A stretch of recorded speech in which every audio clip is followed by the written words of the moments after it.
va passer à un autre sujet, donc sur les porcs essentiellement, mais aussi les volailles, avec Maxime Delsart, donc qui est vétérinaire, donc qui a un trajet assez intéressant puisqu'il a été, il s'est spécialisé en porc avec le CEAV, je crois qu'il n'existe plus, qualité et production porcine à Nantes.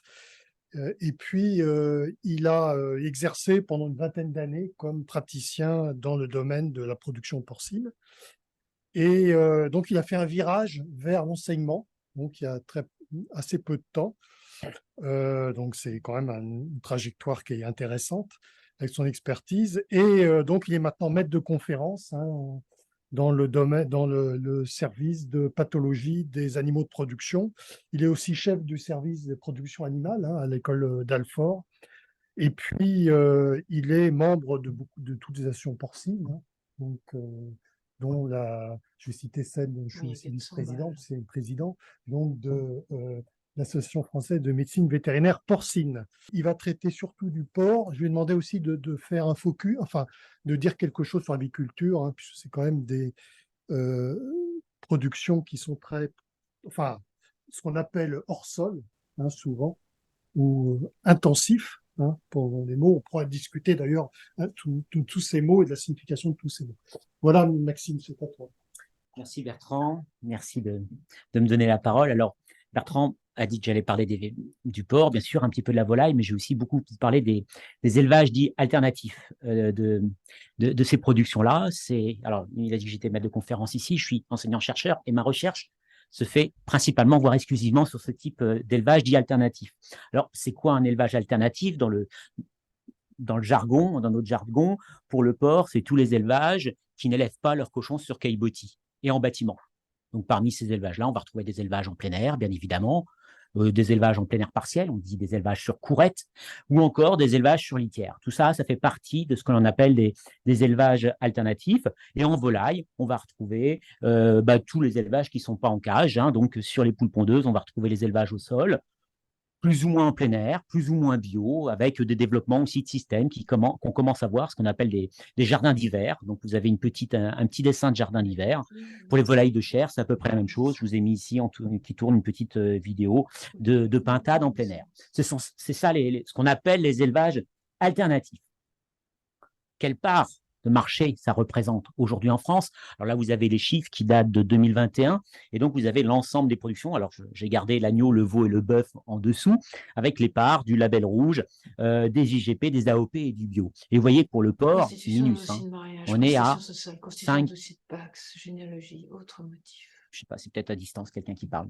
On est à 5,3% de la production, moins de 6% de la production des porcs qui sont issus de ces filières. Pour la volaille, c'est un peu plus. On va dire c'est à peu près 20% quand on regroupe la chair et les œufs. Si on va un peu plus loin dans ces chiffres, pour donner un nombre à ces pourcentages, vous voyez que c'est à peu près 1 million de porcs qui sont produits par an en label rouge.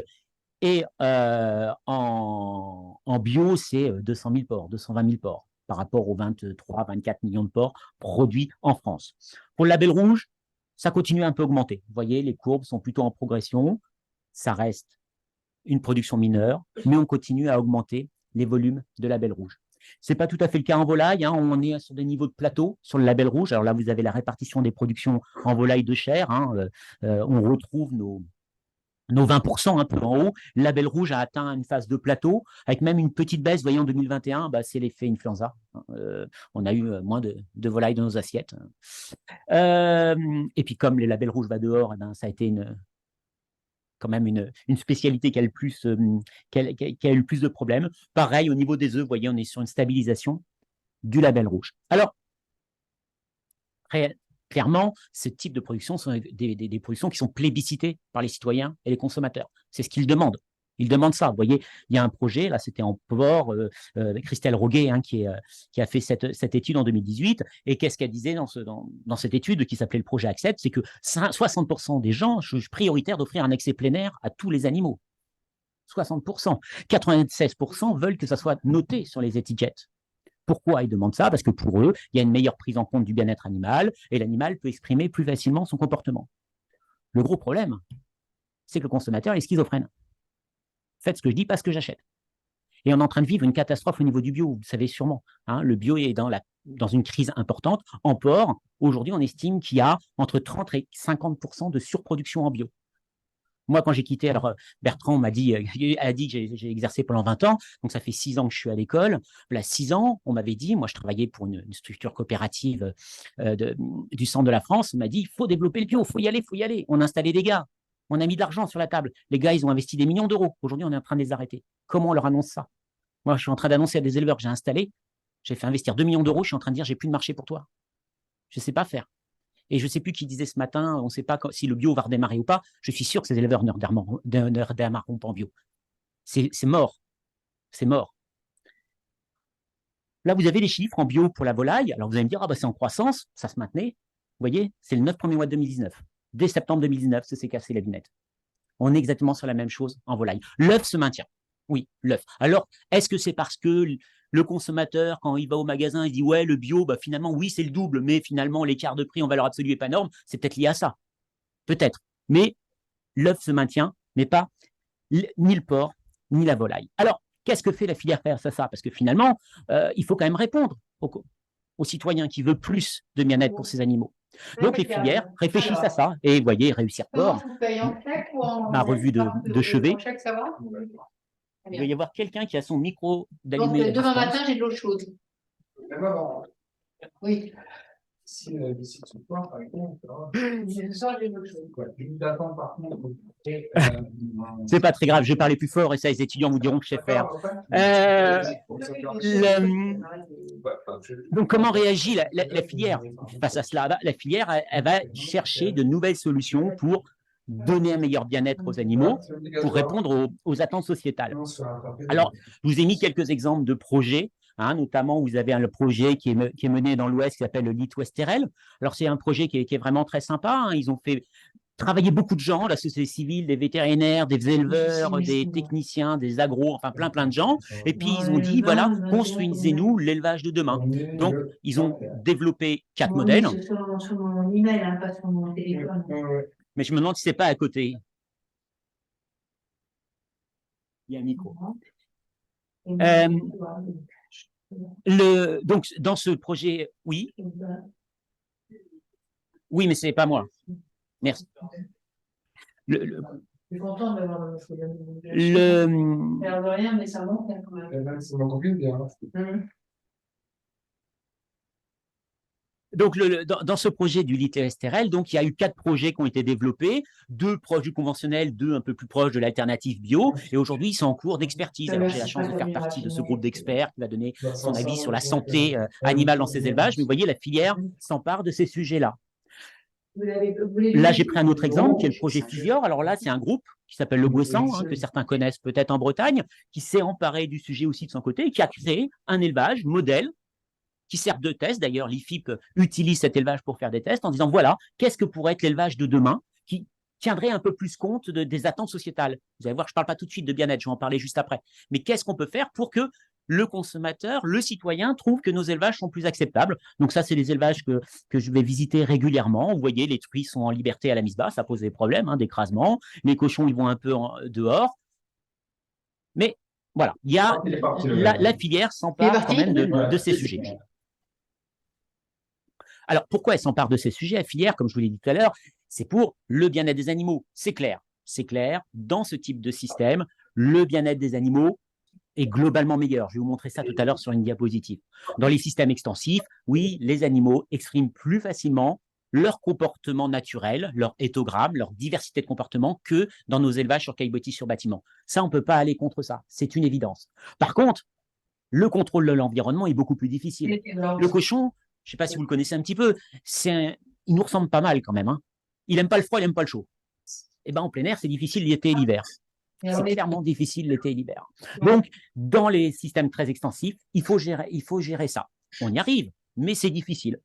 On a aussi des problèmes de prédation. On a un problème pour amener l'aliment. Hein. C'est quand même plus simple quand on est dans un bâtiment d'avoir une chaîne qui emmène l'aliment au cochon que de prendre le tracteur et d'emmener l'aliment au cochon. Il y a le problème de l'abreuvement, l'hiver, avec des problèmes de gel de l'eau.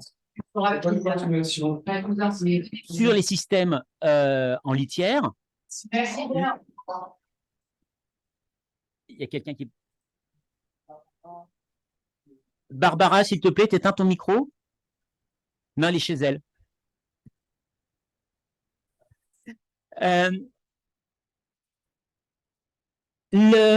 Sur les systèmes, elle m'avait dit pourtant qu'elle m'écouterait. Hein. Ça va se faire gronder. Au demeurant, c'était ma directrice de thèse d'université, elle va se faire gronder. Ah, puis maintenant. Donc, sur les systèmes sur litière, là aussi, les animaux peuvent avoir exprimé plus facilement leur comportement naturel. Et là, le confort est plus facile à gérer. Attention, l'été, hein, la litière peut poser des problèmes. Et quand la litière est mal gérée, aussi, ça pose des problèmes. Mais globalement, ces systèmes procurent quand même un meilleur, les animaux ont un meilleur bien-être dans ces systèmes. Donc là, c'est un tableau de synthèse que j'ai fait dans une review bibliographique sur le sujet. Et vous voyez, globalement, hein, les systèmes sur courette ou en bâtiment sur litière, eh ben, ils ont plus de plus que les systèmes conventionnels. Oui, sur le bien-être, ce sont des systèmes qui sont meilleurs. On peut se poser des questions sur le planet intégral, où il faut vraiment apporter du confort aux animaux, des moyens pour qu'ils se protègent du froid et de la chaleur. Donc là, c'est rangé selon les 5 libertés du bien-être.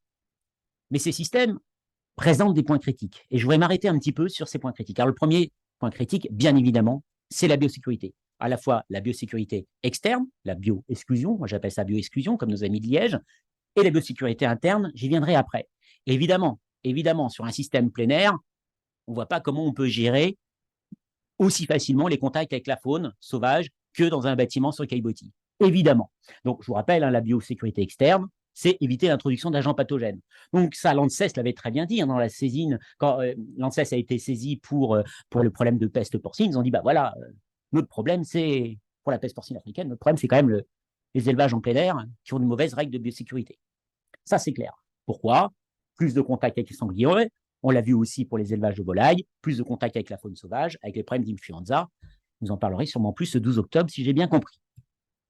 Mais aussi d'autres contacts avec d'autres animaux, des renards pour la prédation, des hérissons, des blaireaux, des lièvres, alors le lièvre qui est important pour la brucellose chez le porc notamment, des tiques, toujours avec notre problème de peste porcine, mais aussi les rats qui sont vecteurs de tout un tas de maladies, hein, notamment de lepto, et ces rats sont beaucoup plus difficiles à contrôler dans des systèmes alternatifs, en plein air, mais même sur paille. Hein. Des rats dans la paille, c'est ingérable, hein, que dans des porcheries sur caillebotis, où c'est un peu plus simple de les gérer, même si on en retrouve tout de même. Donc, dans des systèmes alternatifs, ils ont plus de lieux de nidification et la lutte est plus compliquée. Et aussi le problème de l'homme. Alors, à part des gens comme ceux qu'on a vus tout à l'heure sur notre place qui arrivent à rentrer dans nos porcheries sans qu'on les invite et qui font des vidéos qui sont toujours très charmantes, en général, dans les porcheries confinées, on n'a pas de visiteurs, quoi. Alors que je vous invite à faire le tour des élevages plein air, vous avez plein de gens qui se promènent. Plein de gens, parce que les cochons, ils sont mignons. C'est vrai, je ne vais pas vous dire l'inverse. J'adore les cochons, ils sont mignons. Donc on se promène autour des terrains, et puis ils sont tellement mignons qu'on va leur donner à manger. Puis si on a un petit sandwich avec du saucisson, c'est pas plus mal, quoi. Hein, d'accord? Puis s'il y a un peu de PPA dans le saucisson, on est tranquille. Donc on a ce risque quand même qui est plus important dans les systèmes alternatifs. Alors là, j'ai pris l'extrême, bien sûr, de l'élevage plein air, mais on pourrait avoir la même chose sur les élevages sur litière. Hein, c'est quand même beaucoup plus simple. Souvent, il y a un pan entier qui est ouvert où on peut rentrer en contact avec le cochon. Je ne vous parle même pas du cochon corse. Je ne sais même pas encore pourquoi ils n'ont pas la peste. Ça fait 2 ans que je vais en vacances en Corse, je ne comprends pas. Tout le monde donne à manger aux cochons, c'est extraordinaire.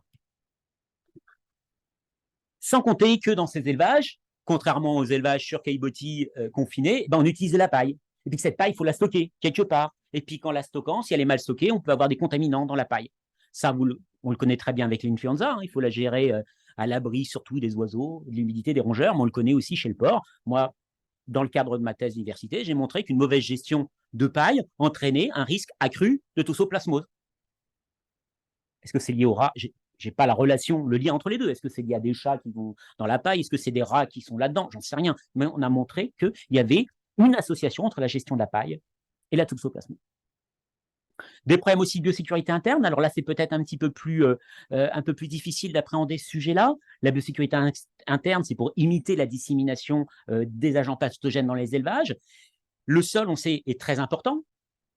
Sur caillebotis, quand il y a des déjections, ça tombe sous le caillebotis, puis quand la bande sort, on lave, on désinfecte, il n'y a quasiment plus de contaminants pour la bande suivante. Quand vous êtes en plein air, c'est impossible à faire. Même si vous mettez de la chaux vive et tout, c'est difficile d'assainir votre milieu. Donc, vous avez une contamination interbande qui est possible dans ces systèmes d'élevage. Idem sur paille. Sur paille, c'est plus difficile de nettoyer, on y arrive. Mais quand vous avez des animaux sur paille, les animaux défèquent, leur déjection reste sur place et puis leurs congénères, ils viennent plus facilement voir ce qui se passe. Un cochon, il adore voir ce qui sort du cul d'un autre. Et alors que sur caillebotis, c'est moins le cas. Donc, une augmentation des risques de contamination dans la bande et entre bandes. Enfin, il y a ce problème de clôture, notamment pour les élevages en plein air. Ces clôtures qui coûtent cher, ils sont difficiles à entretenir. Autre point critique dans ce type d'élevage, c'est la surveillance. La surveillance des animaux. Il est clair que dans un élevage sur caillebotis, l'éleveur fait son tour, il voit les animaux malades. Quand vous avez un élevage extensif ou même sur paille, quand vous avez des cases de 50 cochons, c'est plus difficile à voir. Alors là, je vous ai mis par exemple le problème de la mortinatalité. Dans les élevages en plein air, on a des taux d'écrasement beaucoup plus importants que dans des élevages confinés. Même dans des élevages confinés où on a des truies en liberté. Ben pourquoi? C'est parce que c'est difficile d'aller surveiller les mises bas. Et même des fois, il n'est pas recommandé d'aller voir les mises bas, sinon vous faites sortir à coups de dents des parcs. D'accord? Donc vous voyez, vous avez des taux d'écrasement. Alors attention, il n'y a pas 68% d'écrasement porcelé. C'est 78%, il faut bien le lire le tableau, c'est 68% des pertes de porcelé qui sont des écrasements. Parce qu'on va me dire, mais qu'est-ce qui reste en sevré? Non, c'est... non, mais le taux de perte est différent. Il y a moins de causes infectieuses, c'est clair, mais par contre, beaucoup plus d'écrasement. Alors bien sûr, on peut travailler, c'est pas une fatalité tout ça, on peut travailler sur la qualité des cabanes. C'est clair que la cabane que vous avez là, ici, je crois que j'ai la pointe ici, là vous allez avoir des écrasements, alors que dans une belle cabane ici, où vous avez en plus une bouteille de gaz qui va bien réchauffer notre environnement et nos gaz à effet de serre, vous aurez plus de zones de confort et moins d'écrasement, c'est évident. Ensuite, dans nos élevages confinés, généralement, il n'y a pas la clim, mais presque. L'hiver, on chauffe, l'hiver, l'été, on arrive à mettre des systèmes de brumisation, on arrive à maîtriser nos climats, ce qui n'est pas le cas dans les systèmes extensifs, alors encore plus en plein air, mais même sur litière. Donc, on va avoir des problèmes. Alors là, je vous ai mis sur la mortalité des porcelets. On sait très bien qu'en plein air, on a plus de mortalité l'hiver, parce qu'il y a plus de boue, et on a plus de mortalité l'été, parce que pendant l'été, qu'est-ce qu'a fait la truie? Va se rafraîchir, elle n'allait pas ses porcelets. Ça, on le sait. L'idéal en plein air, c'est d'avoir que des printemps et que des automnes. Ça, c'est... Et ça tombe bien, c'est au printemps que je fais visiter les élevages aux étudiants. Donc, le plein air, c'est génial. Au niveau santé, il y a des points critiques et ça, c'est sûrement le plus important en termes de santé, c'est le parasitisme. Et là, je vais vous parler un peu de volaille aussi. Je ne vais pas m'arrêter que sur le porc. Le parasitisme est fortement influencé par le système de production et le plein air, globalement, donne des conditions plus favorables à la survie des œufs de parasites. Alors, dans le cadre de ma thèse d'université, j'ai beaucoup travaillé ce sujet-là et donc je vais vous montrer les chiffres qu'on a obtenus de prévalence dans les élevages en termes de parasitisme en porc. Dans le cadre de ma thèse d'université, on a visité 112 élevages alternatifs. C'est pas rien, 112 élevages, partout en France. On n'a pas fait que le parasitisme, on a fait du bien-être, on a fait plein de choses, mais là, je vais vous montrer les choses sur le parasitisme. Sur les 112 élevages, il n'y a que 6 élevages dans lesquels j'ai trouvé aucun œuf ou aucun eukyste parasite. Que 6 sur 112. Alors, principalement des coccidies. 84% des élevages présentaient des coccidies. Plus d'un élevage sur 2 présentait des strongles. Fait, point important, un élevage sur 3, des trichures. On n'en trouve jamais ou quasiment jamais en conventionnel. Les trichures, ça tue bien, il n'y a pas de problème. Il y a des retards de croissance, des choses comme ça, mais quand vous avez des diarrhées hémorragiques, ça tue bien les cochons. Un élevage sur 3. Des ascaris, allez, un peu moins, un élevage sur 4, un peu moins d'un élevage sur 4. Et ça, quand on les compare aux chiffres qu'on peut avoir en conventionnel, ça n'a pas de commune mesure. On a montré aussi, dans le cadre de ce travail, qu'on a essayé de chercher les facteurs associés au parasitisme. On a montré que l'hygiène et la désinfection, c'était important. Ouais, ça, c'est pas un scoop. Plus on nettoie, moins il y a de parasites. Ça, c'est une belle lapalissade, on l'a montré. C'est bien. Mais que le plein air et la litière, la présence de plein air ou de litière, étaient aussi des facteurs associés au parasitisme, ainsi qu'un mauvais entretien du bâtiment. Donc ça, c'est des choses qu'on a montrées dans le cadre de ce travail. Et je vous invite à le voir. Vous avez la belle référence. Ça me fera des lectures en plus. Il y a eu le même type d'observation en volaille. Alors là, ce n'est pas moi pour le coup, mais on sait très bien que la claustration, les élevages en cage ont permis de diminuer le parasitisme dans les élevages de volailles. Quand on a beaucoup d'élevages en cage de volailles qui aujourd'hui n'utilisent aucun vermifuge. Beaucoup. bah, vous allez voir qu'en système alternatif, ce n'est pas possible. Il y a eu un observatoire qui a été créé, vous voyez, ça a été publié en 2022, notamment par Jean-Michel Repérant et ses collègues, pour mieux connaître la prévalence des vers en plein air et en bio. Et pour cela, ils ont sélectionné 40 élevages de poulets de chair et 54 élevages de poules pondeuses. Et vous voyez qu'en poulet de chair, allez, un gros tiers des élevages présentent des endoparasites. En poules pondeuses, 84% des élevages présentent des parasites. Je vous fais grâce des parasites qu'on trouve, je vous laisse le dire. C'est important, alors qu'on n'en trouve quasiment plus en conventionnel. Ce qu'ils ont montré aussi, c'est que oui, dans les élevages bio, où il n'y a pas de traitement ou qui utilisent un traitement alternatif, on trouve des parasites, dans tous. Mais aussi dans 35 des 40 élevages avec un traitement classique. Comme quoi, nos anthelmatiques ne sont pas suffisants pour traiter ça. C'est que la gestion de l'environnement est quelque chose de primordial pour gérer le parasitisme. C'est probablement, en termes de santé, le plus gros défi de nos élevages alternatifs. C'est le parasitisme. Mais il y a d'autres chantiers, il y a d'autres défis en termes de santé publique. Alors ouais, il n'y a pas à tortiller, en porc, on utilise moins d'antibiotiques dans ces élevages, c'est clair. Et en bio, on a montré qu'il y a moins d'antibiorésistance. Ça, c'est une réalité. Ça, c'est le point fort. Par contre, en termes d'agents pathogènes zoonotiques, là, c'est autre chose. Hormis Yersinia et Campylobacter, où on n'a pas trop de... Ouais, où c'est à peu près équivalent, pour l'hystéria, pour les salmonelles, pour Trichinella, alors bien sûr Trichinella, pour Toxoplasma gondii et pour les virus de l'hépatite E, c'est clair qu'on en trouve plus, que la prévalence est beaucoup plus élevée dans ce type d'élevage. Donc c'est aussi un challenge en termes de santé publique, ces histoires d'élevage alternatif. Encore une fois, ils ont leurs atouts. Je ne suis pas en train de tous les jeter, on est d'accord, hein, ils ont des atouts en termes de bien-être et on peut faire du bel élevage alternatif. La question qu'on peut se poser aussi, c'est pourquoi si on fait des élevages alternatifs, c'est pour le bien-être, mais aussi parce que la société pense que c'est sûrement mieux pour la planète. Peut-être. Alors là, je me suis fondé sur une étude un peu ancienne, mais que je trouvais très très bien, qui a essayé de faire une évaluation environnementale, multicritère, de nos élevages au moyen de la méthode d'analyse de cycle de vie. Alors là, je lis un peu parce que je suis désolé, je suis moins adepte de ces sujets-là que mon prédécesseur. Et alors, je vais vous lire les acronymes parce que ça ne va pas de soi. B, c'est les élevages conventionnels, ce n'est pas les bio. D'accord. L, c'est les labels rouges, et A, c'est les agricultures biologiques. Et qu'est-ce qu'on observe dans cette étude? C'est que globalement, oui, nos élevages dits alternatifs, donc les deux autres colonnes, sont plutôt mieux quand on parle d'eutrophisation, d'acidification ou d'utilisation d'énergie. Attention, je ne sais pas si vous avez remarqué, cette étude ici s'intéresse, je l'ai mis, je ne l'ai pas mis dans le titre, là, notre valeur, c'est pas le kilo de porc produit, mais l'hectare de terrain. L'unité, ils ont ramené ça à l'hectare de terre. D'accord? Par contre, si on regarde le changement climatique et la toxicité terrestre, là, c'est déjà beaucoup plus compliqué. On se dit, mince, le label rouge sur le changement climatique, c'est pas forcément génial. Le bio, encore, il s'en sort pas trop mal, sauf que si on ramène ça non pas à l'hectare de terre, tu vas revenir en arrière s'il te plaît, mais au kilo de porc produit, vu qu'il faut plus d'hectares de céréales, de terre, de parcours pour faire un porc produit, et bien là, pour le coup, le bio sort moins bien que le conventionnel en termes de critères sur le changement climatique. Alors, pourquoi? Une des raisons, c'est ça, c'est la litière. Vous en avez bien parlé tout à l'heure, c'est la gestion de la litière. Nous, en conventionnel, on n'a pas cette litière à gérer. La litière, elle peut émettre de l'ammoniac et elle peut émettre du méthane et surtout du protoxyde d'azote. Protoxyde d'azote qui est quasiment, les émissions de protoxyde d'azote sont quasiment nulles, sont considérées comme négligeables sur les ports en bâtiment. Alors que, pourtant, le protoxyde d'azote, son poids social de réchauffement global est à peu près de 300 équivalents CO2. C'est énorme. Donc, ça nécessite de bien maîtriser nos litières. Et donc, si on veut limiter les pertes de protoxyde d'azote, il ne faut pas qu'il y ait trop de déjections. Donc, il faut que les éleveurs changent souvent de litière. Il faut que les litières soient toujours propres. Ça tombe bien. Le cochon préfère que sa litière soit propre. Hein, contre toute attente, il n'aime pas quand la litière est sale. Hein, ça, c'est quelque chose qu'il n'aime pas.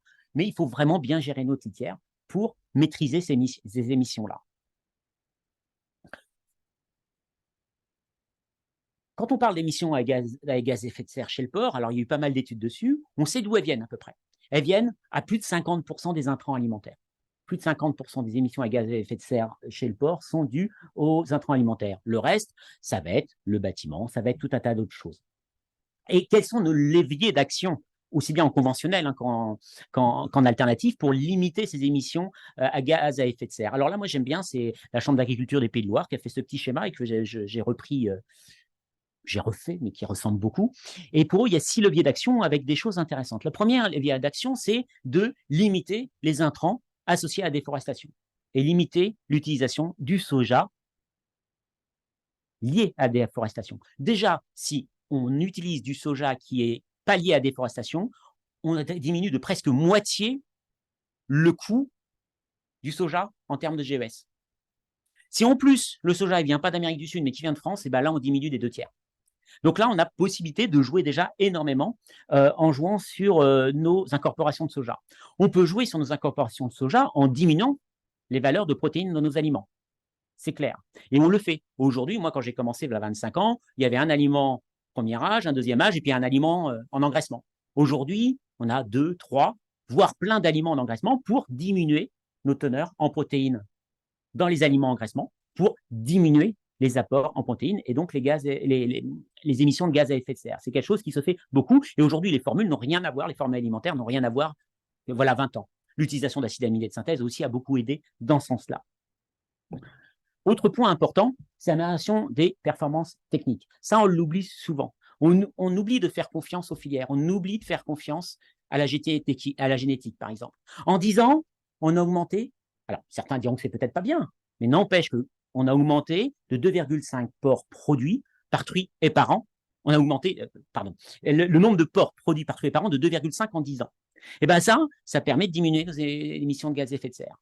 Le point le plus important, c'est sûrement le travail aussi qui est fait sur les indices de conversion alimentaire. L'indice de conversion alimentaire chez un porc, moi, quand j'ai commencé, on disait qu'il fallait 310 kg d'aliments pour faire 100 kg de porc. Tout compris. C'était le fameux indice 310. 310 kg d'aliments pour faire 100 kg de porc. Tout compris, l'aliment de la truie, du porcelet et tout. Aujourd'hui, on est à moins de 260. Ça, c'est la génétique qui nous l'a emmené. Et ça, derrière, ça a bien sûr des répercussions sur les gaz à effet de serre. Bien sûr, on peut réduire les consommations d'énergie. Et aujourd'hui, beaucoup d'élevages ont mis en place des échangeurs thermiques. Hein. J'en ai encore vu un la semaine dernière, des gros échangeurs thermiques. Un échangeur thermique qui a fait économiser 50% d'énergie à l'élevage. Il récupère l'air chaud, que les cochons extraitent, et puis ils le récupèrent, ça réchauffe l'air qui rentre, et ils arrivent à faire des choses comme ça. La réduction des émissions d'ammoniac, on en a beaucoup parlé tout à l'heure. Là, il y a des solutions avec des lavages d'air, des évacuations fréquentes de déjection. Hein. Aujourd'hui, on voit beaucoup de ce qu'on appelle des raclages en V sous les fosses pour évacuer régulièrement les déjections et diminuer les émanations des émissions d'ammoniac, ou encore les couvertures de fosses qui, aujourd'hui, tendent à se généraliser. Pourquoi elles se généralisent? Aussi pour récupérer le méthane. Et la méthanisation, aujourd'hui, est un levier important pour diminuer nos gaz à effet de serre. On estime aujourd'hui que la mise en place d'une méthanisation va réduire de 7 à 18% les émissions des gaz à effet de serre d'un élevage. C'est énorme. Et il n'y a pas besoin d'avoir des fois un outil de méthanisation énorme comme on peut voir partout. Moi, j'ai eu des éleveurs qui ont mis une bâche, on appelle ça une bâche nénuphar, sur leur fosse. Ils récupèrent comme ça le méthane, ils mettent juste un tuyau pour récupérer un peu le méthane, et puis ils récupèrent ce méthane-là pour chauffer leur élevage. C'est des installations qui sont à moindre coût par rapport à des ateliers de méthanisation. Donc tout ça pour vous dire que on a des solutions, et tout à l'heure, il y avait une question, je ne sais plus de qui disait, est-ce qu'on va arriver à nos 50% de d'émissions de gaz à effet de serre? On a des leviers d'action. Oui, on a des leviers d'action par rapport à ce que l'on fait actuellement, ou ce qu'on faisait, voilà, 10 ans. Pour conclure, je veux dire que les élevages alternatifs, je ne les jette pas et je les aime, je travaille beaucoup dessus. Ils font partie de la solution, clairement, et clairement, ils sont bien en termes de bien-être. Il va falloir qu'on fasse des progrès sur d'autres choses, mais ils sont très bien en termes de bien-être. Mais voilà, il y a des problèmes pour le consommateur en termes de coûts. Il faut trouver d'autres choses. Donc, ils font partie de la solution. Une fois qu'on aura géré ces problèmes de biosécurité, de parasitisme, de santé publique, clairement, ce sont des élevages qu'on pourra développer. Mais en attendant, il faut qu'on travaille aussi sur le reste parce que 95% de nos cochons sont produits dans le reste. Et puis, ce n'est pas prêt de trop baisser. Je vous remercie.